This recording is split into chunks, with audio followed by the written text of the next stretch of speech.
Egaa Jawaar Mohammad mana hidharraa galgala kana gadhiifame jecha jirani.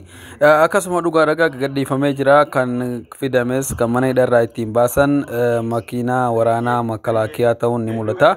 Akkasumatti egaa daawwattoota keenya uummanni Oromoo of eeggannaa godhuu qaba gaddi akka hin mul'anne osoo gammannuu gammachuu keessa waan birarra akka hin buune jecha dhaamsi dhaamamaa jira.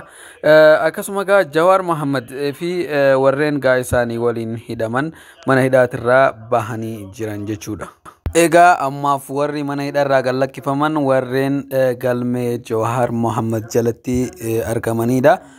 Isaan kunis gaa gara nama 25 turanii Egaa akkasuma warri beekun warra galmee obbo Baqqalaa Garbaatii fi Jawaar Mohammad jala jiran yeroo ta'an gara kaaniin immoo warri adda bilisummaa Oromoorraa kan akka Abdii Raggaasaa namoonni baay'een achi jalatti kan hidhaman maqaa adda bilisummaa Oromootiin kan hidhaman yeroo baay'ee yeroo ta'an akkasumatti gaa kan jarri sun hidhamanii akkuma jiranitti hafanii jiranii warri ammaan tana bee warra gartee Jawaar Mohammadii fi obbo Baqqalaa Garbaa jalatti hassasamanidha.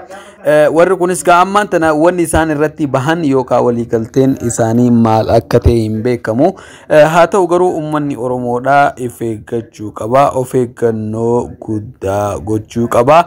Dhaamsi jiru nu qaqqabaa jira jechuudha. Akkasumatti egaa Jawaar Mohammad amma bakka tokko ga'anii jiranii viidiyoon kun kan waraabame galgala kana jechuudha. Gara galgalatti akkuma isin as argitan makiinaa waraanaatiin kan geessan